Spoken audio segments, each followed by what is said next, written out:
Hey, business building warrior. Wow, wow, wow. I just finished up a great podcast episode. I can't wait for you to hear it. I'm recording the introduction after the fact, but you're about to meet a coaching student from our community who is going to teach you so many encouraging concepts. He's going to equip you with so many great ideas. And he's got an incredible backstory as well that I think you're going to find this very inspirational. I love getting to do what I do here, which is talk to the students from our community who raise their hand and say, hey, yeah, you guys are helping me out here. This is kind of cool. I'll share my story. Everything from people who just got started a few weeks ago and they've got proof of concept all the way up to our, 6-figure a month sellers and multiple 7-figure a year sellers, everything in between. Now, today's episode is with someone who's aiming by the end of the year to do about $20,000 in their business at great margins, mind you, but they're towards the beginning of their journey, and he'll break that down for you. He's very busy, got a full-time job. His wife has some very serious health issues that she's navigating as well, and we'll be praying for her on an ongoing way about all of that. We spent some time talking about some of those details, but he's carved out a few hours a week to learn the processes that we teach here. And he's really kind of gone all in. You don't have to go all in like Gus did in order to build a beautiful business here, but he really did go all in. What do I mean by that? He's got coaching. Well, he started with Proven Amazon course, and he jumped into coaching, and he's got 3P Mercury, and he's involved himself in a mastermind group. He got into Kickstart. He's doing it all. You don't have to do it all. But if you're ready to go further faster and you come to trust and respect our team and the way we do things here, you could really benefit tremendously, as you'll hear Gus explain today. He's super excited about the trajectory of his business, what he's accomplished so far. He mentions a whole bunch of resources today that are all listed in the notes near this episode. So you don't have to furiously scribble down any notes. Just jump into the show notes after you're done listening, and there'll be a link to everything that he talks about today. Looking over the notes that I took while I was talking to him, I think the one thing that I want to point out that jumped out to me as a significant point in the episode was when he started talking about 3P Mercury, specifically the guy behind 3P Mercury, which is the software that has reduced reselling down to 2 steps. But also the guy behind it, Khang, my good friend Khang, the story he shares in episode 754, you hear us mention that episode all the time. Gus mentions that as one of his favorites as well today. After this episode's over, you might want to scroll back and go listen to that. I call it my favorite for a reason. You're going to discover why. And Gus speaks from the heart very openly about the impact this community has had, not only on his business and how excited he is for the future of his e-commerce business that he's growing, but also some of the spiritual lessons he's picked up along the way, some of the impact this community has had. And it all revolves around some of the stuff that he heard from Khang. But he mentions many names of many great leaders in our community today, all people that I love working with as well, who have built a truly special culture here. And we'd love to welcome you in to this community. If you're ready to build a business you can be proud of and follow a system that's working for hundreds of our students right now, you want to be in that community with them and check it out without spending a penny, you can come join us. Go to silentjimdotcom and click on the Facebook group link. It'll take you right to our 82,000 member Facebook group. You'll see everything from brand new people who are still considering even doing this business and asking questions, all the way up to the people with multiple 7-figure businesses, all hanging out, answering each other's questions, posting updates, sharing the challenges, sharing the triumphs. It's a great community with a great culture, and Gus does a great job breaking it down for you today as to what he's experienced the first few months he's been in this journey. So we love bringing you the brand new sellers. We love bringing you the guys kind of where Gus is that have some serious momentum and they're heading towards some serious progress, all the way up to the people who have built incredible businesses. That's what this show is. Hundreds of interviews like what you're about to hear. But there's some great up-to-date content that Gus is going to share that I think will really challenge and encourage you. So let's enjoy this episode together with Gus Anderson. Thanks for spending some time with us today. Let's get Gus on the line right now. So, hey, Gus, welcome to the podcast. Thank you. It's an honor to be here. It's incredible. It's an honor for me as well. I frequently say the best part of my job hanging out with the students from our community and the listeners to the show and hearing their stories. So if you're ready, man, I'd love to dive in. Yeah, that's great. I think when you first sort of approached me and said, "Hey, would you like to be on this podcast?" based on some things I wrote in the Facebook group, I said, "Me? Like I'm way too young in this business to have a conversation about this, right?" And I think that comes from I've watched hundreds of these, Jim. That's no exaggeration. I've gotten so much benefit from these podcasts and the interviews and so many gems along the way that my thought is, what can I possibly give to that? And then I thought about some of those interactions and some of those connections that I had in these podcasts and said, you know what? There's somebody that's in my world, in have some of my background that's maybe searching or looking, and Yes. maybe it resonates with that one person and it Yes. helps guide them. Great. Exactly. Man, I can tell you too, one of the things I noticed after doing hundreds of episodes, it took me a while for this to smack me in the head, Gus, was the people who are eager and think they belong on the podcast, those are never good episodes. The people who are hesitant and like, I don't know if I have a whole lot to add. And that's kind of their Mhm. approach. It's like, me, really? I mean, I don't have a unique story, really. Those end up being just the best. So no pressure, but I love it's almost like the reluctant leaders make the best leaders. It's that kind of thing with the podcast as well. So I know you're not, years into your journey here, but Right. there's going to be people just a few steps behind you, even that will be inspired, let alone relating to your story and kind of where you're coming from in life. But yeah, man, let's get into it. And my commitment from you from the beginning, Jim, is to be super transparent about that so people can make their own judgments about what information to take from me, because I am what you call a affectionately a newbie, right? I'm still Yeah. months in trying to figure this out and learning all the time, but that doesn't mean I can't give and do right for others. I would say a couple of basic background pieces, like where am I when I'm arriving at this place in time. I've got capital and I've got a lot of sales experience and business acumen and owned my own business before. But the one thing I don't have a lot of time is time, right? I don't have 40, 50 hours a week to give. I have 10 to 12 realistically. Mhm. I have a full-time job. So that's really the one thing I'm a little marginalized on right now is that time. So the way I think about that, it really forces me to that E-Myth Michael Gerber view of his work on my business, not in my business. Right. I don't have time to give to be a full-time job doing this. I have the opportunity to sort of systemize, to scale, and leverage other people, leverage tools to do so. So I think it's just apropos to kind of maybe give you just a really quick background about who I am and where I came from and how I arrived at e-commerce. Yeah, for sure. Please. And it's why I so appreciate your podcast and so many of the guests here, because a big part of this is the fact that, like, I'm not an e-commerce seller, I'm not a cybersecurity engineer, I'm a dad, right? I'm a husband, a Mhm. son, a dad first. It's the best job in the entire world. We have 5 kids blended between us, and are everything right now. Yeah. We're at a different stage. They're out of the house. They're what we call off the payroll, right? But they're not out of our lives. And some of them have gotten Yeah. engaged this year. It's just Sure. amazing. Yeah. But that other piece of that, and one of these struggles, and Khang and I have had a lot of connections with this. My wife is going through her 5th occurrence of cancer over the last 17 years. Mm. And this one's pretty tough, but she's been through surgeries and chemo and immunotherapy, and and the only reason I bring this up, and it's not for prayers or things like that, we have plenty of that. I bring that up because she has such a great perspective.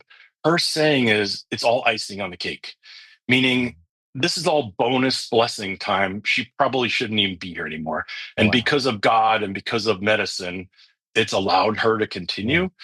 And I think as entrepreneurs, man, that's such a great perspective, because we're always sort of dodging and sweating all the small stuff and getting frustrated. And when you have somebody that's been through that sort of, grind and still comes out with this perspective that this is Yes. just all amazing to be here, Yeah.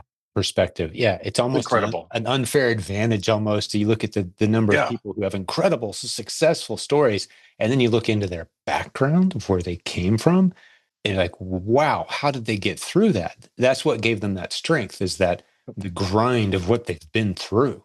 Like some of my favorite business stories are the people who survived, like the only surviving family member from some Jewish family in Auschwitz or something, where like every uncle, cousin, brother, sister, parent, everyone gone except Mhm. them, and they're 12 years old. You think, okay, they're scarred for life. No, they went on to launch some of the world's most successful businesses because having survived something that brutal puts something inside of you that makes you capable of a depth of gratitude that most people will never experience, Yep. a depth of commitment. If you're able to overcome it, now it could put you into a corner curled up into a ball too, right?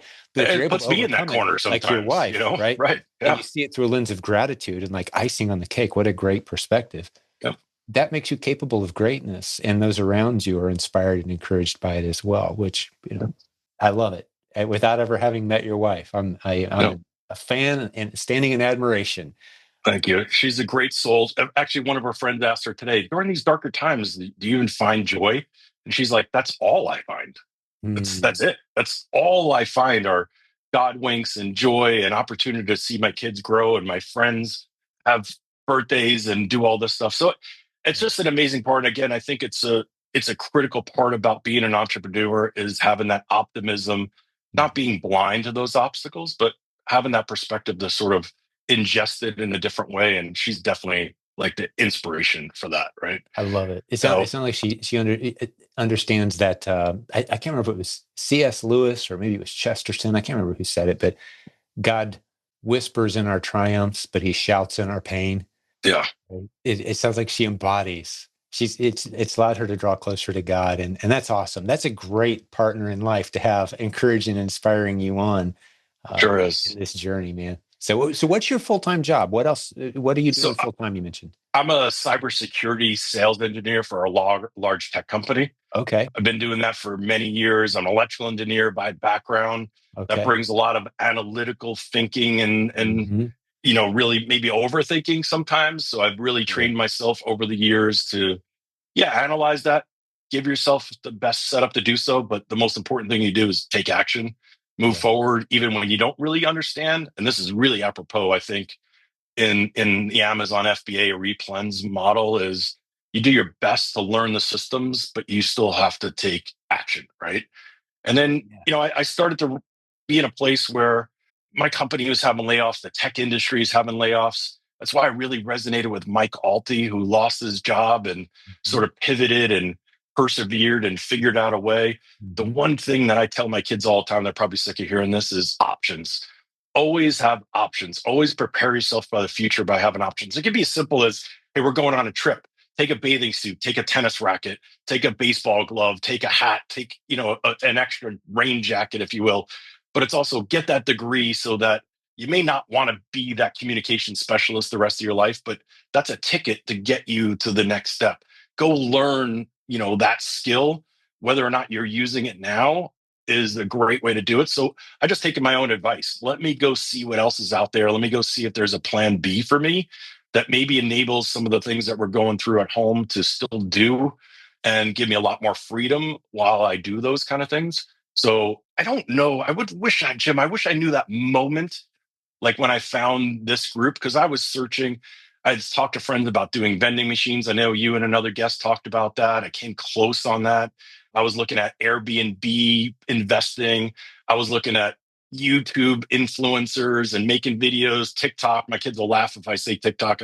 I'm terrible at social media and all those things, right? But something about the FBA model and replens specifically resonated with me. I think if I've done a real good job on my life and sales and all those things, is sort of start with the end and work back. So Hmm. what did I want my life to look like in this plan B world? Well, what kind of things could give that to me? So as I watched tons of content on YouTube and podcasts, it was, oh, this can actually get me to the ends where I want to be, and let me go see if I like it. I always ask myself along this process, along the learning, do I enjoy this? Does this fulfill me? And the analytic piece of trying to find and source things is pretty amazing. The systemization is fun for me. So I think it just resonated. And then something happened with this group, this podcast, because like you often say, there are so many people in this world talking about private label or get rich quick. And like, listen, I've been around long enough to not, well, I hope I'm not fooled by that. But I'm also a New Yorker. I'm also a little bit cynical too. So I would even say my first few podcasts, listening to this group and listening to you, I'm like, is he for real? Is this real? Is he genuine? Is like, and you talk about faith quite a bit, which always impressed me in a business setting. And you come to realize, I'll tell you one couple who did this for me a ton is the Olsons, Coach's Corner. I Mhm. know you joke about how that's become everybody's favorite. Mine too. Your podcast, them, I mean, just how real and positive, analytical they are together. And Robin Joy is just a pleasure. And Brian's become a friend. And they're my coaches now. So that's amazing that like I got to see that and then get to know them later. Mike Alty is one of my coaches. Again, somebody I really resonated and respected. And I've learned so much from him. But there's something about the genuineness. It was something about the way you said, hey, this is not get rich quick. This takes work. This takes effort. And I know that. Like, by the way, everything that's worth it takes effort. Yeah, But not there's no everybody says exceptions. it. There's no exceptions. Anything worth Right. having, man. Bible say blood, sweat, tears, risk, work, sacrifice required. Anything worth having in life. The stuff that comes easy is it's taken for granted and it's quickly gone. But building a business is no exception. Yeah. And it's notwithstanding, there's good people out there doing other YouTube content and Yeah. podcasts and Yeah, of and course. doing good things. But that like from zero to $75,000 in your first month, like it's just not realistic, and it doesn't have to be. But man, I didn't even know the depth of it until I went to things like the Proven Conference and had an opportunity to meet Khang, had an opportunity to meet Mike Alty, in person, the Olsons themselves, going to those workshops. I mean, it's what I thought I was getting into is just a tip of the iceberg of the genuineness and the amazing support that you get from this organization. And the other thing that I think about often, man, you flood us with resources, right? So often I'll see a question on the Facebook group was been really supportive and everybody's sort of rooting for each other. And you're like, hey, that content exists in the pack course. Like, hey, I really like to understand accounting and how this Amazon thing works. Well, there's a 7-hour Cindy Smith course that's in pack. Just go listen to it. It's there, right? Yeah, So yeah. I just updated the entire community today, completely free, all proven Amazon course and coaching students, a brand new course. And I'm not an accounting guy. So if you're not an accounting person, give it to your accountant. But we just added it. Yeah, that library is always growing and changing. And yeah, it's about 100 of us have contributed. If you've never heard that number before, proven Amazon course, the library of content, 100 of us have contributed to the modules in there. Yeah. yeah. The other one that, again, which is what resonated with me particularly, was Grant Douglas. You've had him on a number of times. I wrote this down. It was the episode, The Realities and Opportunities of Amazon Selling Heading into 2025. That was November 2024. It's almost like a blueprint for newbies. And I did a lot of the things, and I've actually probably listened to that episode specifically 10 times because he goes so fast. Sometimes there's so many gems in there, and then what he's doing on Jimmy Smith's e-com on demand platform, kind of like coaching plus, it's unreal. Like I need to know about returns. I need to know about hiring a VA. Man, he's got a 20, 30-minute podcast or mini episode on that leads you right to all the gems of what you need to do. So Exactly. yeah, that's been pretty amazing about all the support you get. And I wish I can go back in time and see where was that moment where I turned on the switch and said, that's the group. That's what I'm gonna do. I don't know exactly if it was one thing as much as I voraciously consumed, but it's even better than if you're new to this group today, like it's better than you think it is, even if you're cautiously optimistic as you move through this. Well, I certainly appreciate that feedback. And rather than ask someone to, on blind faith, believe you or believe me and all the accolades, the thing that I like to encourage people to do when they're checking out any business opportunity, and I know you've heard me say this before, Gus, because you Mhm. mentioned you've listened to several episodes. But for those who are maybe new, a great way to check out before you spend any money on a business opportunity or a concept or a community, a course, coaching, whatever it is, to say to the leader, to someone in charge, to the support email, say, hey, I would love to be able to meet and hang out with your current student base, the people who are Right. doing the business. everything from a few weeks in to a few months or maybe a few years. Where do I go to hang out with those people? And if it's not obvious already, the vast majority of the time, you'll get one of two answers. You'll get no response, which means run, or you'll get the, well, we like to protect the privacy of the information of our customers and students. Well, okay, well, that just means they don't have enough that they haven't assembled anywhere yet. Mhm. Because if you're having success with a business concept, you're going to seek out others who are having success that you can work with and learn from, and they're going to be assembled somewhere. And we offer that freely here in our Facebook group, 82,000 Yeah. plus of us. Everything from our coaching students from 15, 18 years ago to students who just picked up a free copy of one of our books yesterday, all in one big group talking. And as you pointed out, the culture that's been created there is one of encouraging success, celebrating other people's wins Yeah. for reasons I won't go into. I can soapbox very quickly, but it's just created this amazing culture. And I think you were the beneficiary of that as you started to Definitely. notice quite a bit of difference. And that's intentional. But yeah, I appreciate all the observations, Gus. And how long ago would that have been? At what point would you say you started listening to the podcast, for example? January, February this Yeah, year. okay, of this year. Yep. So Yep. yeah, 6, 7, 8 months, coming up on 9 months ago, it looks like, right? Approximately. Exactly. So yeah, And awesome. being in sales and long drive, listening to the podcasts, or at Gotcha. night listening to the YouTube videos. And I think for those that are coming onto this, like, keep listening to different podcasts. I think you usually say listen to 20, 30 of them before you make a decision or before you move forward. And I think the advantage of that is you're going to hear somebody that speaks to you. They're going Mhm. to be some that's part of their background, some part of the way they think. Maybe it's some part of where they are spiritually. Something's going to resonate that you're going to sort of jive with and say, oh, I get it now. Because sometimes it's hard as a newbie to go relate to somebody that's doing $150,000 a month. You're like, Right. oh, that's a pipe dream at this point, right? But there's going to be somebody that you really resonate with. And again, we talked about this in the beginning, but I think one of the reasons that Grant resonated so much is because so much of his efforts around the business were about being a dad and family. Hmm. It was, how do I serve them better by not being at these jobs where I'm not home all the Yeah. time? Yeah. And And involve the people in my family in my business so we can do life and business together on a right, flexible schedule and actually make decent money, arguably far more than I could make in the corporate world. It's those kind of things. I didn't set out to be an Amazon seller. My right, list of reasons to get into e-commerce, 25 years ago was I want to find the flexibility, the income. I want to be able to be a great dad, a great husband, and a great provider simultaneously from home. What's out there?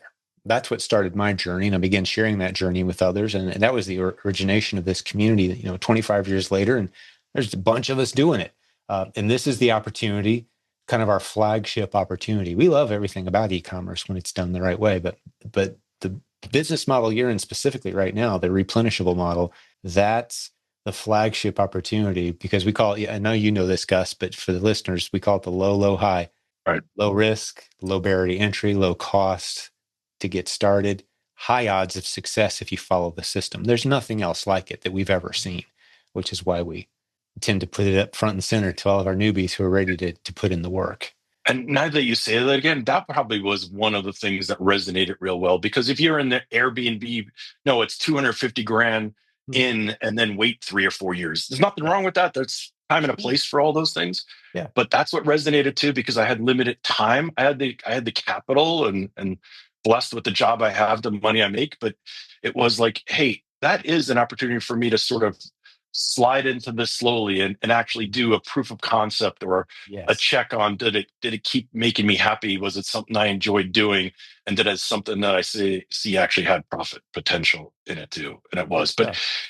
you asked me about the timeline, so I'll do that real quick because I think this can help. There's been a number of friends that have said, hey, Gus is doing this Amazon thing and you're thinking about doing this. Could you talk to them? And one of the things they always ask me is like, what's my timeline and what am I doing? So I formed my LLC in February. I wanted to do it right from the beginning, a business banking account, a business credit card, have an LLC with that going on.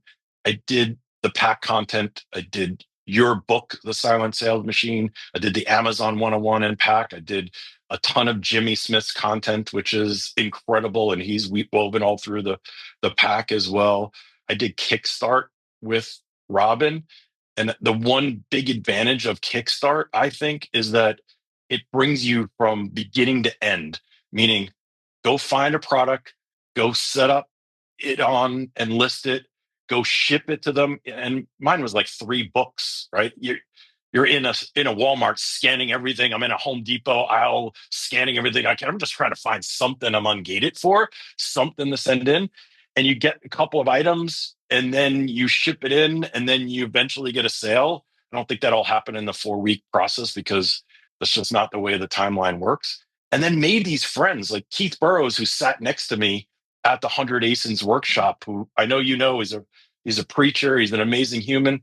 But I got to meet him in Kickstart. Leonard, we still talk to each other on Facebook during that group, but also got, introduction to Robin's positivity and how she kind of frames up. She's tough. She's like, no, do this and do that and do this. This is what you're supposed to be doing. This is the goals of this. And that helped a ton right at the end of Kickstart. And I honestly didn't know all the reasons why at the time, but I signed up for 3P Mercury. And for me, it was, I knew enough what people were saying that I'm going to have to create a bunch of spreadsheets of Google Sheets to run this thing. And that's not bad. I'm an engineer. I love spreadsheets. I didn't want to run a business out of that. I wanted to consolidate and systemize it and figure out, again, with the limited time I've had, maybe I could have somebody else in there as well. That attracted me on it. But it was also, I don't want to do this for 3 or 4, 6 months and then have to backtrack and put it all into a system. So I didn't know all that. I know now. Now it's even an easier, amazing decision I made because I don't have to tell you this. Like Khang makes changes. It's user generated in terms of the updates that are made. They're fast. We have such a leader in him in so many different ways that's been great. So that's been really helpful. My VA, we'll get to that in a second, but I actually have a teammate out of the Philippines. He logs into 3P Mercury and loads the leads that I look at in the morning. And even my prep center, who's one of the first certified 3P prep centers, End Zone Prep, Keith and Melissa, I love them. They log into 3P. So I don't have to do anything extra. I don't have to even export a spreadsheet to my prep center. They log in, receive it. I see it like any other workflow, like I was doing that prep center out of my garage, and that's done. So there's so many aspects of kind of systemized and thinking about it. And the one thing that I do a little slower when I do that is it takes a little longer, right? I'm almost going a little bit more deliberate, a little slower in the process so that I'm systemizing it in the long run. But it's been worth it, right? That to me, it's been worth doing that way so that I I really can make this a business that I can leverage other people and tools and still do this at 10 or 12 hours a week, right? Absolutely. It sounds to me like you understand and value the principles of building a strong foundation and getting the basics in place the right way. Some people are much more fly by the seat of their pants, build the plane as they're jumping off a cliff. And that works too. Does But it's more of a personality preference. Again, resources, how much margin and time you have, right? You're being very deliberate. Like, for example, you set up an LLC right out of the gate. You don't have to. It's right, prudent to do so, right? You jumped into 3P Mercury right out of the gate. You don't have to, but it's prudent to do so because you've now got a foundation that you could put 100 times more product on. And it doesn't change your daily routine or the amount of time required of you at right, all. You could have 100 times bigger catalog a year from now than you do right now. And your daily routine is exactly the same. There's just more commas and zeros going on in the entire machine, right? So it's another way to do it. And I love what I love about your story so far, Gus. Is kind of like you're the poster child of someone that says, "Okay, I trust you guys. I like you.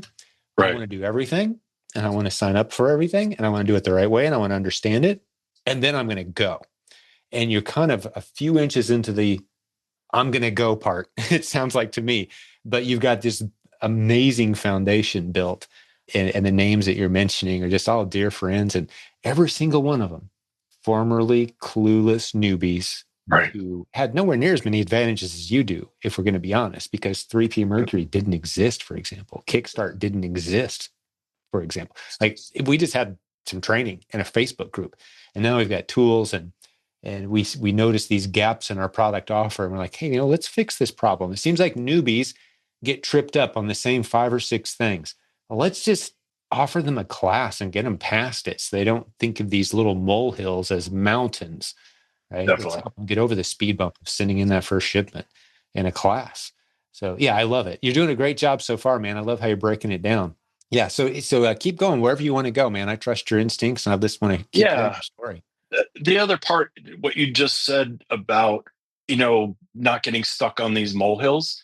Like if you were asking me, what's the one thing that surprised you most about this business? Mm-hmm. And it's not something that surprised me about sales, because to be successful in cybersecurity and technical sales, it's not about me. It's about my whole team, right? It's about collaboration. It's about product managers and engineers and, you know, accounting people and legal people all sort of pitching into that same goal. I think it's the same with this. That it's really surprised me, because I think sometimes you go into this online business and you think, oh, this is just going to be me behind the keyboard and just doing all this stuff. And I think you could probably succeed and do that maybe to some level, but mastermind groups, getting to know each other in the Facebook group, it's more than just the techniques to get over those molehills or recognize even that they're a molehill and not a mountain. It's also like I talk about this with a group that I met. Actually, Brian Olson enabled us. He affectionately called us thoroughbreds and said, hey, these are some coaching clients of mine. You guys need to all meet each other. And this happened at the Proven Conference. We meet every 2 weeks. We're constantly sort of texting and messaging each other. Outstanding. And it's not just the techniques on the molehills, it's therapy, right? It's checking we're not insane. It's humor. Like we make fun of each other on stuff and call out each other. And that's not the only group I'm a part of. There was another one from the VIP group that I met last night, that I learned constantly from, and we're all at different levels. So I think that's one thing that surprised me a ton. And if there's anything I would tell any newbie is, don't sort of go into the hole of, let me be on my typewriter or my keyboard and do my work. Reach out, get relationships. It's always served me in the larger sales role. Why wouldn't it do that here, Mm-hmm. right? Yeah, it just And it's one of the ways massive. that I drive that point home is I say if I wanted to ascertain with as much accuracy as possible where a new student will be a year from now, and only got to ask them one question, and I had to predict with as much accuracy as possible if they will be succeeding wildly or if they will have floundered in frustration and quit. The question I would ask them at the beginning of their journey is, are you committed to building relationships as you build your business? Yes or no? Yep, And that tells absolutely. me their That's great. trajectory more Yeah. than how intelligent they are, how much grit they have, how much money they have in the bank, how much past Yep. business experience they have. Those are all important factors. Don't get me wrong. How committed they are to the journey. Sure. But if you're saying, yeah, I'm going to build relationships, I'm going to find a mastermind, I'm going to figure out who lives near me, I'm going to get a coach, I'm going to commit to meeting, I'm going to do the Kickstart thing, I'm going to hang out with those people even after the month is over, I'm going to continue those relationships. If they say yes to that, your odds of success have just, 10x. Definitely. And that's just from looking back over my shoulder. This isn't me trying to make some prognostication into the future. This is just me looking back at the thousands of students we've had. And the one most common denominator between those who succeeded and those who didn't is the lone wolves tend to drift into oblivion and we never hear from them and they turn everything off and they quit. And the people who form relationships stick with it, build the benefit of not just a great business, but friendships and relationships and camaraderie. Like you said, humor. They do life together. We have people in each other's weddings. We've Right. had marriages come out of some of these groups, right? Like people end up, a couple singles find each other and they end up getting married. It's pretty incredible. So the relationships are the key component that we've learned to really drive home. And I love that you emphasized that. So I wanted to do my mini soapbox on that topic because it is that important. And you and Nate talked about it on stage at the Proven Conference. So I can't Mm. recommend if somebody's into this now, like go to the Proven Conference tomorrow. It doesn't exist tomorrow. But when you get a chance to do that in person, wow, what a difference. And it really resonated. Both of you said multiple times up there, and I don't have to tell you this, Nate just oozes relationship, Yeah. oozes empathy and care, and right. It's amazing. But you guys both said, hey, if you got a conversation in the hallway or out there and you're missing this content, miss the content. Go watch that afterwards, right? Continue that talk. And that's what happened from the 100 ASINs workshop that we did a couple days prior. Um, Part of that group that Brian, I told you to get to, we went to dinner together. I ended up talking to this guy, Jim Helton, who's fantastic, for hours and having coffee at night and doing these things. I know you've had him on the podcast, Quincy. Oh man, what just a kind soul, amazing human. And him and I went to dinner but with a bunch of people, but we also had like 4 or 5 connections. Ultimately, that relationship led to hiring my virtual assistant in the Philippines. It was somebody that he was parting with and said, hey, you've told me you wanted to go further, faster, and probably do things a little differently. Why don't you meet him? Man, amazing. And notwithstanding even his tool, the perspective that QuikFind looks at things rather than scraping a site, you're actually sitting on Target, you're sitting on Home Depot and looking back at Amazon. That's pretty cool too. But he's been a big part of, like, I'm going to connect with him on Friday. We've always stayed connected. And then I've always, again, the end in mean, and not everybody can do this. And I'm not disparaging those that don't have the capital or the room or the margin to do these things. But I knew this is going to be a business, and I've hired Jeff Schick. Yesterday, I got my first cease and desist letter, right? And again, you talk about molehills. Amy and Jim and I think about this as a bingo card. We have a bingo card of all the terrible things that can happen to you. Yeah. And they're like rites of passages, right? Sure. You mark them off. Yeah. I got a price. I got my listing deactivated because the price is too high. Oh, good. I'm really pushing the above the buy box pricing thing. Let me just lower it a little bit and it'll be activated again, right? I got, cease and desist letter can scare people, and I get that. But that's going to happen when you're in the game. Like, you get returns. You get a bunch of returns on item. And there's 2 ways to look at this. You could say, man, I just lost all my profit on this ASIN. Or you can say, hey, Amazon does so well because it's a consumer friendly site and they'll return really easily. Sometimes that hurts us sellers, but man, that just means we're in the game. And it goes back to my wife, right? She doesn't have to do chemo. She thinks she gets to do chemo because she gets to live to another day. It's no different in these aspects, in my mind, of these things happen to you, and you have a choice of how you're going to make that decision about it, how you're going to view it, what's the perspective on it, and take it. Now, the flip side of that card is all the good things. Is every 200 sales, you get 4 more points on your account health, and you get those wins. You get your growth in your bars, great. You get those wins. Look, we want to look at the positives too, not just the negatives. But I think it's so easy, and you see this. I even asked ChatGPT, is complaining and figure out a way that obstacle mutually exclusive? And they don't have to be. You can still kind of bitch and moan with your group or your friends or your mastermind about what happened to you, but then do you pivot and just say, yeah, let me shed that off and let me keep moving? I think that's a where you focus characteristic matters for sure. After a loss, after even a minor kind of inconvenient blow, Jim Rohn, I think, is the one that says you have a decision to make. Am I going to focus on the loss, or am I going to focus on the lesson? And the quicker you can get yourself into that mindset of saying, and this is a Dan Miller, rest in peace, a good mentor of mine, incredible man. He's the first one I ever heard say this, is whenever anything hits you out of the blue and kind of knocks you sideways or puts you on your butt, as soon as possible, you need to begin saying, what does this make possible that wasn't possible before? Hey, pardon the interruption. We'll get back into the episode in just a moment, but I got to tell you about today's sponsor. I'm talking about Cindy Smith with eCommerce Accounting LLC. She's been in our community a long time. She's already helped thousands of sellers, listeners to this show. I'm talking about Jimmy Smith's mom, Cindy Smith. If you go to silentjim.com/ask Cindy, you can get all the details on her accounting services, everything from bookkeeping to income tax preparation and tax planning as well. She's really good at what she does. Like I said, she's helped so many students in our community. She created the content inside the Proven Amazon course that helps you do it yourself, for those of you who are adventurous. But if you're struggling with your accounting, with your bookkeeping and record keeping, you can't find a good local accountant, trust who we trust around here. Cindy Smith at silentjimdotcom/ask Cindy, CINDY. The link's in the show notes as well. Let's get back to the episode.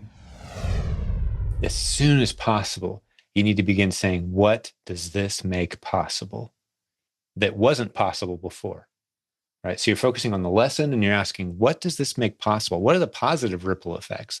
And in this game of e-commerce, fortunately, you're going to have plenty of chances to ask those kinds of questions of yourself, because there's a couple rules. You got to always be learning and you got to be ready for change. But if you're ready to make these small pivots as a small business, every single opposition you encounter opens up 10 doors of opportunity that didn't exist before.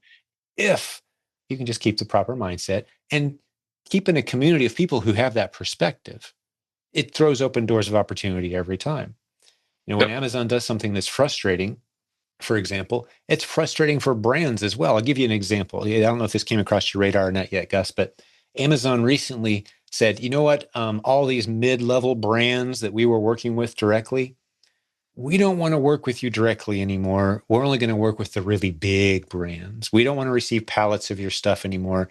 It's called Vendor Central. You've got to go through Seller Central. You got to set up your own Amazon account. You got to go just like all the resellers. And all these brands are saying, wait, I don't want to learn that. I don't want to do that. So that challenge is an opportunity for those of us who talk to these brands and say, hey, I've been selling on Amazon a while. I've actually been selling some of your stuff. How about I help you out? And for a percent of business, just manage it for you. So we got people making a killing with that model. Why? Because they learn the basics. They keep their eyes open for those points of opposition that are dished out by something legal or an Amazon policy change or whatever. Right now, prep centers. Amazon has stopped doing any prep. It used to be you could send all your stuff to them and they do the prep. Although I don't know if anyone in our community was taking advantage of it. A lot of companies did. And now the demand for prep centers is going through the roof, third-party prep centers, right as we're rolling out some of these initiatives to help people set them up and take advantage of that new ripple effect. So keeping an eye on those changes and seeing that opposition as a point of opportunity, that's key. But as soon as you allow yourself to kind of slip into, woe is me, this will never work, the mindset, you lose the mindset game, which typically means you're probably isolated, it's game over. Yeah. I love you're focusing on the right things here, Gus. I love it. It reminds me, in the cybersecurity world, we're always talking to our customers about resilience.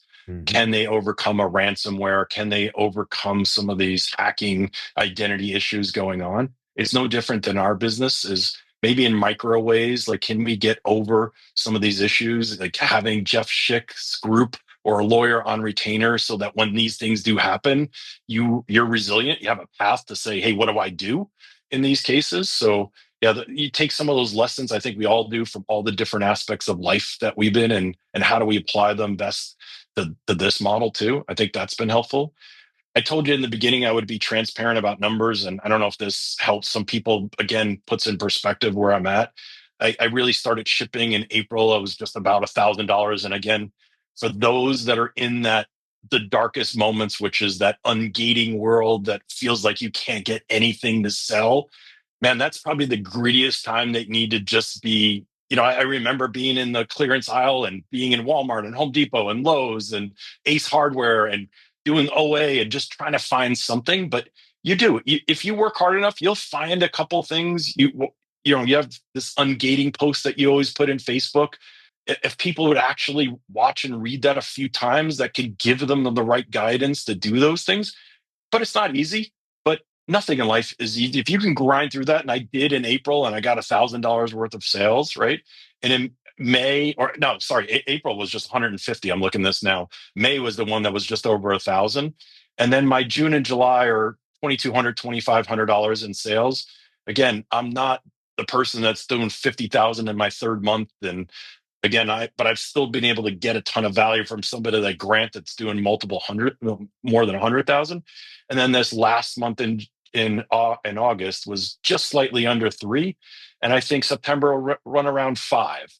And the way I'm thinking about it, and it's just ironic because the Coach's Corner that came out today talked just about this, about maybe running too hard, looking for that dopamine hit for that sale, but not protecting your profitability and and maybe stepping back to do it a little bit more foundationally and slower. And I gotta tell you that it frustrates me sometimes when I watch some of the videos and I see somebody killing it. I want to be there too, but I know I'm going to get there. I know I've got the end in mind. And if I put these systems in place, I will get there. And I'm doing the replens model and I'm doing the testing all the time. Well, the way things work for me now, and again, this is different for everybody, is it's so amazing. I think that, 12 hours difference than us, somebody across the world is sort of filling the funnel of my sales, putting into 3P. I wake up in the morning and what I do now is just look through those kind of checkbox that meet all that brand matching. And I trust him, so it always has. But you look through those, kind of look through the Keepa, and decide which are the ones that I'm going to go buy. And that process still takes me some time. I recently added Rakuten and Capital One shopping to get cash back. That's been significant. Another note: Khang is watching and recording that within 3P. Amazing. Another spreadsheet I can eliminate tracking. Arbitrage card, what Taylor's done with that is just so easy to say, hey, I'm fighting and scrapping for 20 or 18 points of margin or 20 points of margin on the specific ASIN that my teammate found for me. I could get another 10, 8 just by buying a discounted gift card. And I don't have to go do all the hassles that come with that, which means track that, make a spreadsheet of, don't forget that I got all this money trapped into it.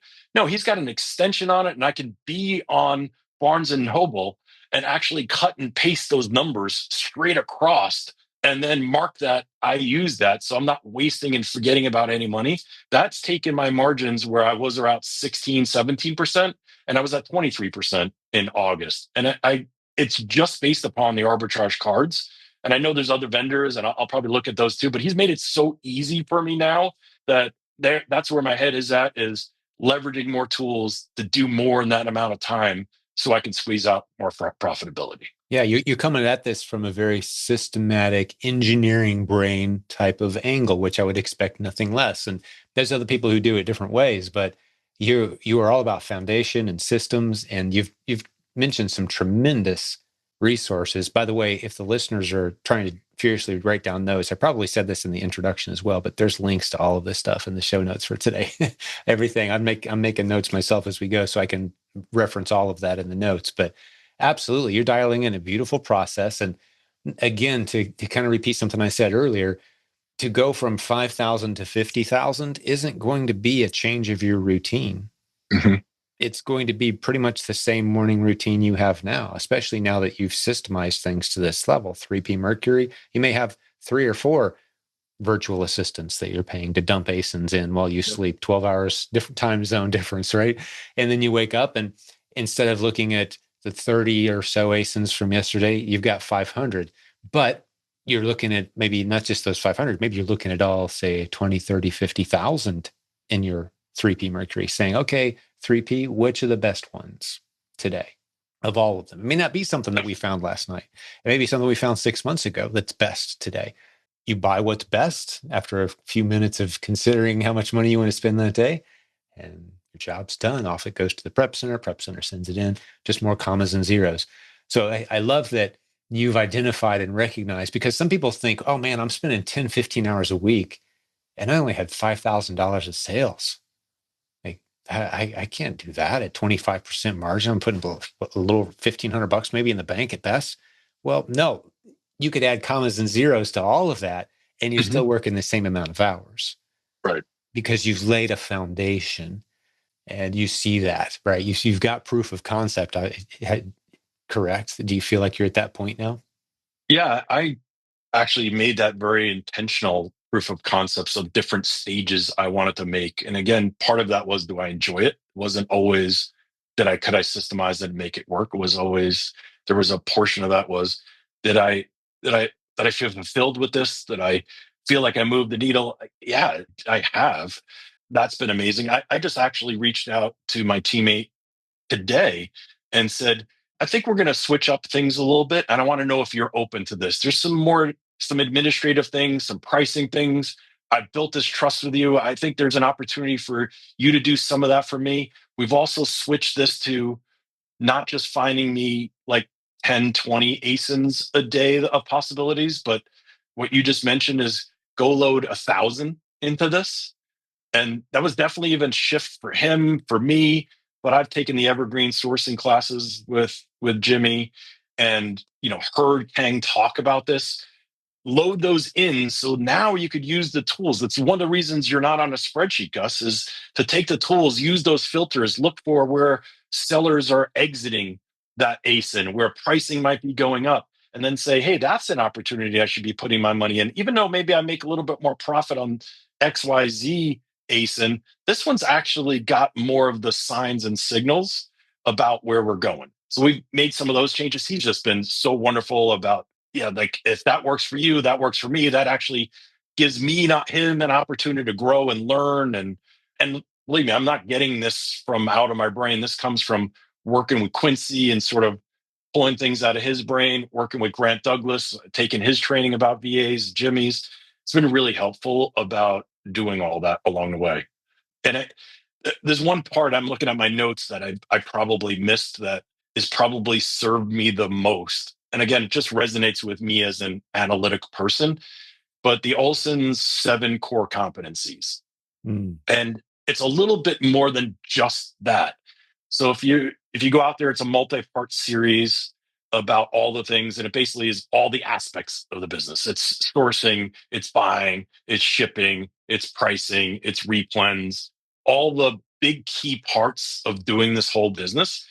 But what they challenged us to do probably like 2 months ago as their coaching students were, hey, why don't you track these things and every week for 6 weeks send the results of that? Now, you're talking to somebody, an engineer who loves the analytical part. And again, in no way do I hate spreadsheets, and that's why I'm on 3P. I love spreadsheets. But now I'm on this spreadsheet with these 7 core competencies and tracking it. And what it reminded me is when I was looking at that vending machine business so long ago, I think of the replens model in the same way as an analogy. If you're loading from behind that vending machine, and every week that 7-row deep vending machine that if the front's over here, you're loading it from behind. If you miss buying or you miss a shipping week, as these sort of progress forward for the consumer and shipping at Amazon and FC transfers, and that customer has the opportunity to buy it, if you miss 2 weeks of buying or shipping, there's going to get to the point where there's nothing to be sold. There's nothing available on your Amazon store. So you got to keep doing that. So that 7 core competency spreadsheet that I created and then committed to send it to Mike Alty and the Olsons each week help really train a muscle in me that says, man, like, and this sounds crazy, Jim. Like the aha moment for me was, hey, if for me to get sales, I have to buy something. Like I have to buy X amount to get X amount of sales. They're completely linked. There's no way to take these apart from each other. And if you're testing all the time, they say test more ASINs. If you're loading that machine, there's going to be replens because I'm still new that I missed something and it just didn't work, but I had capital protection and I got rid of it. I just need to keep loading that vending machine so that I keep doing those things. And as you said before, the hope is as I add to my team, we could just load more into that vending machine and get more sales ultimately.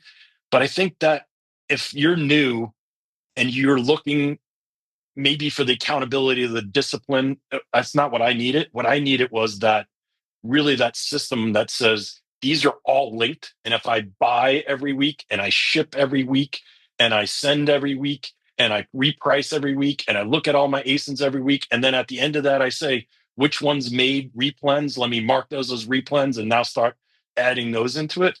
Man, I think you really set yourself up to the future if you just followed that one aspect of what the Olsons teach for sure. Yeah, I completely agree. I completely agree. And it's kind of it's a bit of a hockey stick, but you'll see, and I've heard Robin Joy explain it many times, with many students that she's had. It's like month 1, month 2, month 3, 1,000, 2,000, maybe a little dip, 1,500 and 3,000. And it's like, what, when does this start to happen? But they're consistent. They're sending in shipments. They're finding good ASINs. And then suddenly it's like, they 5 to 15, right? Right. Or 4 to 12,000 in a month. It's like, okay, now it starts to make a lot of sense, because I love the analogy, backfilling the vending machine. Yeah, you take 2 or 3 weeks off, you're not going to feel it tomorrow. Right. You're going to feel it 6, 8 weeks from now when you go 2 or 3 weeks with far slower sales. But you're building some beautiful momentum. You've got the right systems in place. You've asked the right questions of the right people. We've got an incredible team, and you've taken full advantage of it. I think you're every bit as useful of a podcast guest for a new seller as we could possibly have. Because like you mentioned earlier, like, we have someone here talking about their $100,000 a month business. That feels so out of reach and unobtainable to a new seller sometimes. But Mm-hmm. you, I think, could probably map out and estimate, when am I going to have my first 10, my first $25,000 month? What's your goal for the year? I'm just curious. But by the time we hit the end of the year, what size business would you like to have? What are you aiming for? Have you done some trajectory? I have. So I'm just this close to doing 10,000 all time on the platform. Again, not 10,000 a month, 10,000 all time. I Yep. would like to be at 20 by the end of the year. And then I envision that sort of hockey stick happening more January and February. Mm-hmm. And the reason I say that, and it's probably, you always ask sometimes at the end of these, like, do you have any questions? That's one thing I would ask. Like, Q4 seems a little daunting to me. There's things that I don't even know to ask my coaches, right? Sure. And I want, I always in my head think I'm just going to be sort of muddling along through Q4 because I'm not doing anything massive. I haven't had those lessons. Like, what, any suggestions or how to, in somebody in my position or other newbies in the position, like how to sort of navigate Q4 when you're maybe not going all in yet, but you've set up some systems. What's some of the 2 or 3 things that I should be looking to do? Yeah, since here we are in, September 2025, Q4 being the last 3 months of the year, which is when shoppers go nuts for Christmas, basically, and anything and everything is going to sell a lot more than it usually does during those months. So that's a common question. A few thoughts pop in my head. Perhaps the most useful thing I can say is we just had a virtual conference just a few weeks ago, recorded all the sessions. One or two of those sessions was on this exact topic of Okay. how to maximize Q4. That's all in the Proven Amazon course. Now, if you look for the conference you attended back in May, that was the live Proven conference. We had Right. a virtual one a few weeks ago. I was Both of there. those Yep. events, all those sessions are in the Proven Amazon course Yep. learning library Okay. with all of our conference recordings. Okay. So look for the two most recent ones where we talk about taking advantage of the fourth quarter. A couple big picture tips though. One is if you're willing to do some merchant fulfilled, meaning shipping from your own house Mhm. versus using your prep center and kind of that slower process of getting inventory to Amazon. If you're willing to ship it from your own home directly to the customer, you can make a killing on a lot of pretty popular products that you can mark up. Not everyone wants to spend their holiday season Right. grinding and hitting retail stores and filling up 3 shopping carts with the hottest stuff that they can mark up and flip from their own garage. If that's not you, then just cruise through the fourth quarter as if it's any other 3 month period and keep doing what you're doing. Just stuff's going to sell faster. You're going to make a little bit more money. That's fine. Send in a little bit more than you might have on some of your faster moving stuff. But if you're willing to do some merchant fulfill, the reason that works is because Amazon's warehouses begin checking in Mhm. inventory so much slower. And so the stuff that takes 2 or 3 weeks to go live right now is going to take 4, 6, 7 weeks to go live once we start getting into the busy shopping season, because just so much more product is moving around, and Amazon has trouble hiring enough help every year, and stuff kind of piles up. So you hear people sending in stuff like mid-November, hoping it's going to sell for Christmas. Right. It doesn't even get Right. checked in time because it sits in some warehouse, unavailable to sell. Whereas if that seller had just shipped it from their own home directly to the customer using merchant fulfill instead of FBA, well, they would have been able to sell that product. So if you're willing to do some merchant fulfill, you'll do well. Some people instinctually drift into toys and games, thinking that's Right. where all the money is. It's not. There's a lot of other seasonal stuff out there that you could focus on that's lower hanging fruit, I would argue. You know, uh, some advice on the negative side: don't think you're going to play the game of buying a whole bunch of whatever that hot toy is and win. You're going to overbuy dramatically, Right. possibly. There's a toy every couple of years or so that people just go nuts for, and they end up with, in some cases, a whole bunch of it, and they regret every bit of their profits sitting in their garage now in the form of stuff they got to give away the next 8 years. So The I think Cabbage Patch Kids of those days, that right? whole thing. Yeah, Yeah. yeah, Pie face yeah. one year, the pie Right, face right. game, right? Just like, Elmo. yeah, Yeah, exactly. Don't go for yeah. that. Don't Right, even play with that. right. It's the boring stuff. That's where the money is. Yeah, So I won't go on and on about it, yeah. but Okay, there's a few tips, and get into the proven Amazon course library and look for those trainings. I think you'll will benefit do. greatly from spending 45 minutes or so cruising through those sessions.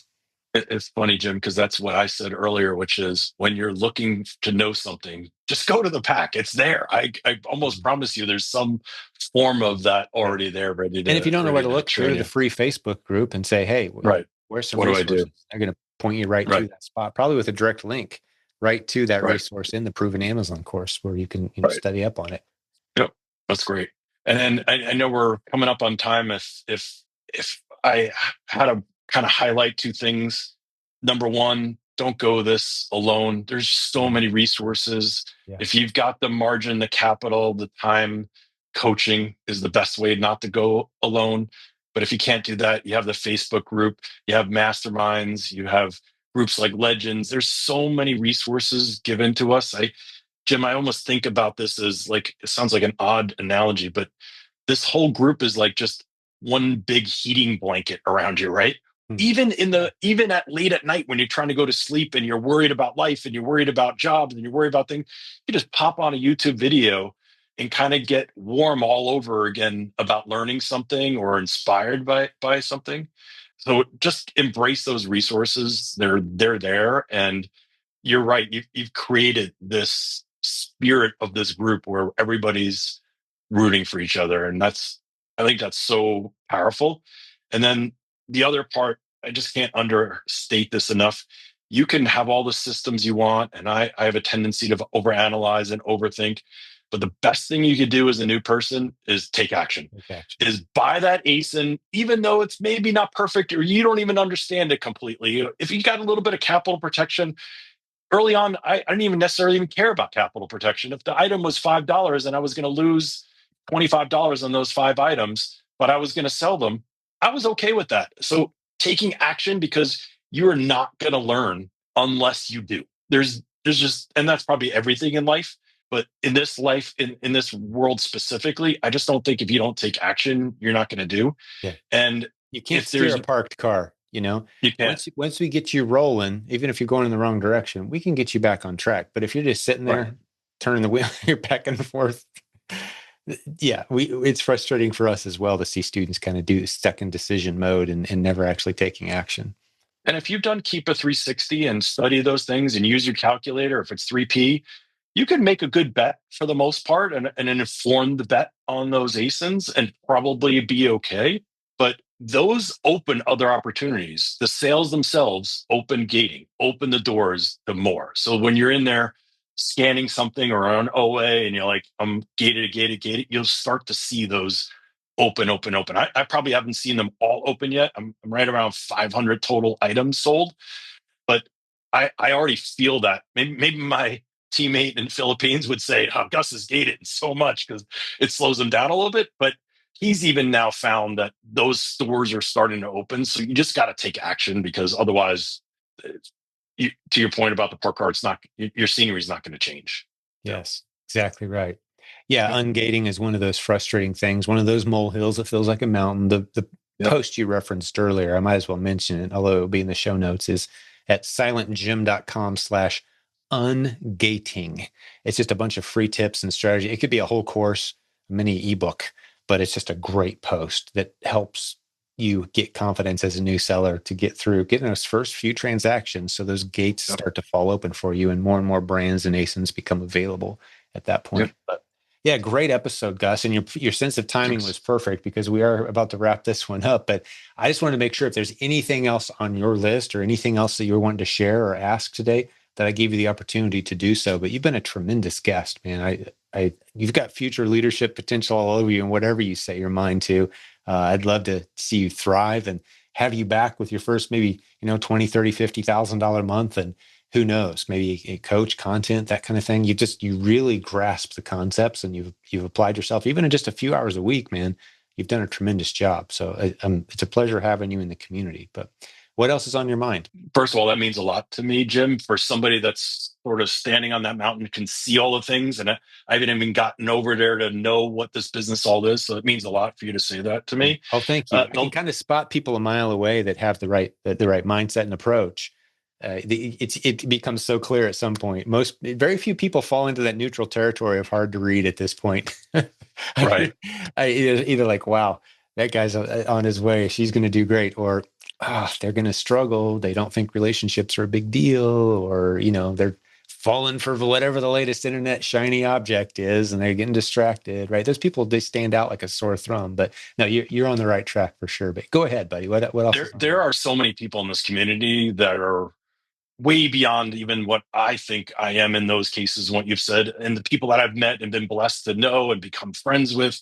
It's amazing. But if you will, I would like to add one last thing, because this is such a gift and such a surprise from going plan B and what I'm looking at. And you say this all the time. 754 is your favorite episode in the world.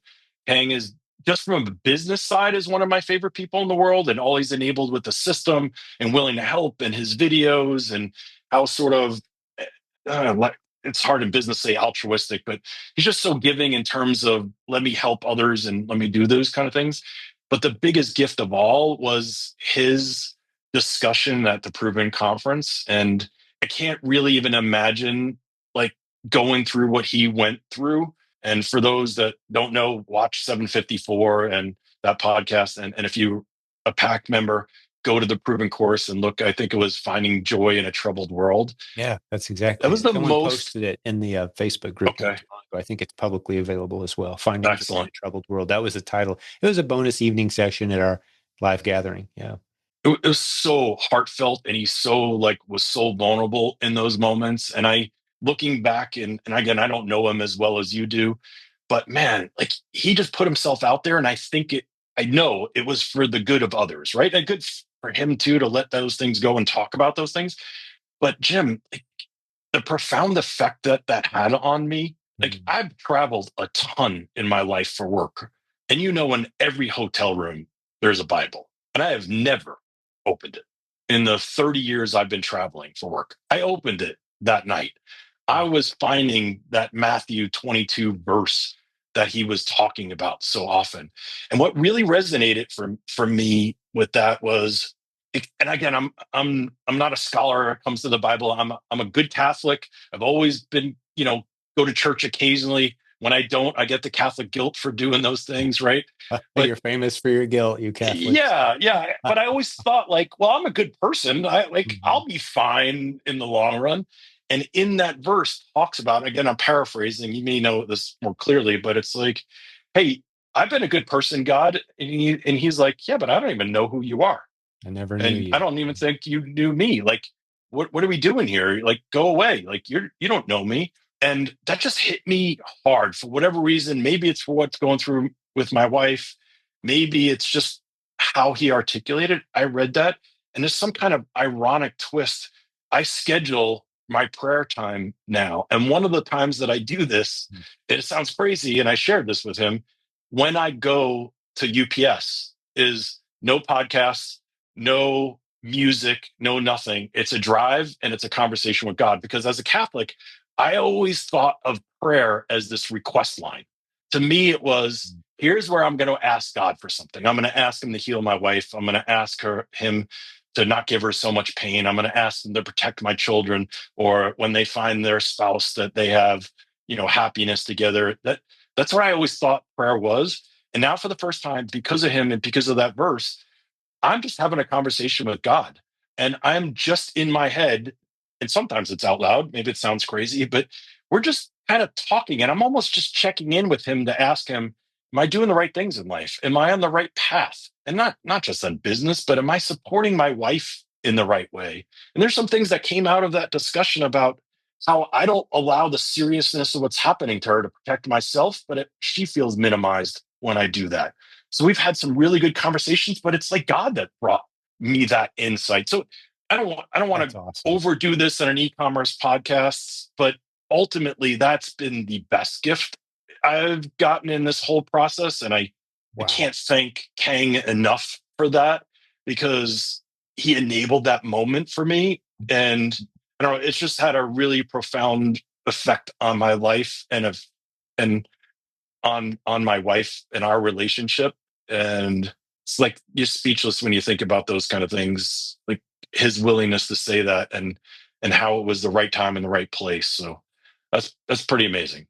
Yeah. Thank you for sharing that. Thank you for your transparency. Those, a lot of us on our leadership team, not all of us, but a lot of us consider this our ministry, meaning some of the most rewarding feedback we can hear is the things you just shared. I feel closer to God now that I'm in this community. I feel challenged. I feel like opening up my Bible that I know I should be reading, but I never have. Those kind of comments, that's powerful for us because it's done intentionally. And whether people realize it or not, we're praying constantly for this community and we call them divine appointments, the right people at the right time coming in, either because they need what we have and we can serve them, or because they're going to be in leadership and they're going to help us serve others with excellence. But as you were describing, kind of having those conversations instead of just doing the, hey, God, here's the things I need, checking in real quick so you can, Santa Claus in the sky kind of concept of prayer, right? Hmm. Hmm. Going to asking God questions. I've finished up a book, thought it was decent. I can't say it was amazing, but it was pretty good on that topic. It's called God Talks. It's a new book by Ed Rush. I was looking it up while you were talking. And one of the things I learned from that book um, was one of the questions that he talks about teaching people to ask is, what lies am I believing right now? He said, God will always answer that question. Just listen, ask him, and then wait. He will always answer that question. And he tells story after story after story of people he's basically shared that idea with. And just the profound, couldn't have come from anywhere else but God kind of stories. So yeah, I just encourage you as you're asking God questions, which God always takes the time to answer if you listen. That's a good one. What lies am I believing about me, I about like my that. business, about I like that. marriage, about right? Just what lies am I believing right now that I that Yep. I need to be woken up from, and then what's the truth that I should be thinking instead? Yeah.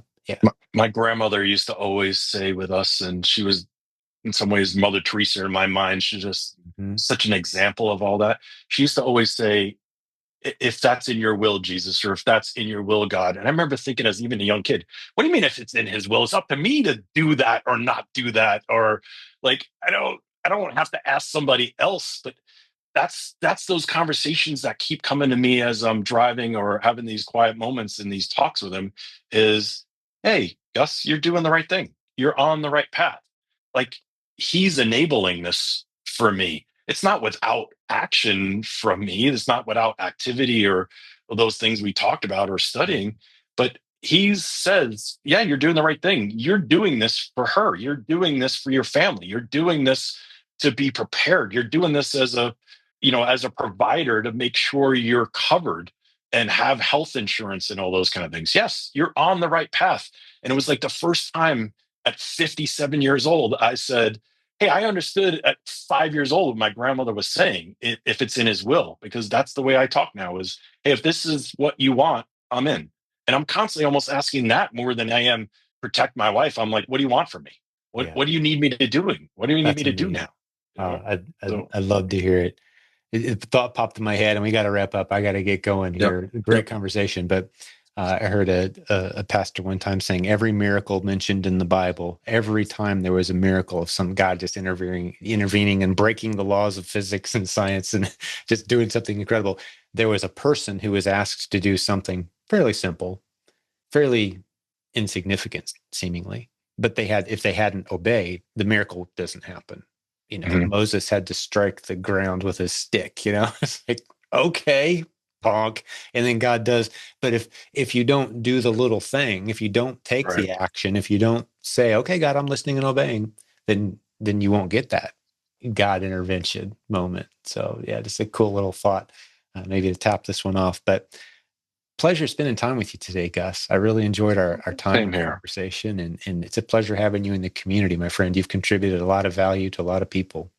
I appreciate it. That without saying that, I thank you. I appreciate you. I appreciate Nate. I appreciate Jimmy. I appreciate Kang, all the leaders here, the Olsons. It's just amazing what you guys are willing to give back to us that if you're willing to take advantage of that and use that. And then, and maybe the last thing I'll say is, if you're getting that, go do that for somebody else. Go do that in some small way, even if you don't think you know what you're doing yet. Go help somebody. Go, you know, jump on Facebook Messenger and say, I saw your message. What can I do? Like that, it's really profound what that can do, because we're getting it so much from all you leaders and people like Grant Douglas that, man, thank you. Oh, you're absolutely welcome, and I appreciate your challenge that you've put out to others. That's kind of that flywheel of success, and sharing your story and Yep. encouraging others leads to more success, and the ripple effect of that is Yeah, huge. All right. Well, absolutely. let's wrap this one up, Gus. It's been a pleasure spending time with you. And I want to talk to the listeners for just a moment. If you enjoyed the time that Gus and I had here together and spending it with you today, I've got some really good news for you. We've got hundreds of interviews with students from our community, and they're each a little different, but they all kind of resonate around finding your way to success in e-commerce, specifically through the tools and resources that we have available in this community. And we'd love to serve you as well. I'll just throw one free resource out there for you if you don't have it yet. Gus mentioned it earlier, the Silent Sales Machine book that started this whole community. It's sold over 1 million copies. It's got a couple thousand 5-star reviews, but we want to give it to you completely free. Go to silentjim.com/free11. You got a couple options there. Email us or text us, and we'll get a copy to you instantly delivered. Love you to go through that. If you haven't been exposed to our community yet, I think that'll help really kind of get you grounded in what we're all about around here. And God bless the business building warriors who make this show possible. Thanks for being a part of our show and being with us today. We'll have more great episodes for you very soon. Talk to you then. Hey, thanks for listening to today's episode. Before I let you go, a quick reminder. You want to go to silentjim.com/ask Cindy to talk to someone about your accounting, bookkeeping, tax planning needs. They're very unique as an e-commerce business owner, and odds are you're having trouble finding someone local who gets it. You're probably paying more in taxes than you should be. Have a conversation with Cindy and her team. Tell them we sent you. Go to silentjim.com/ask Cindy to get all the details. Thanks for listening. We'll have more great episodes for you very soon.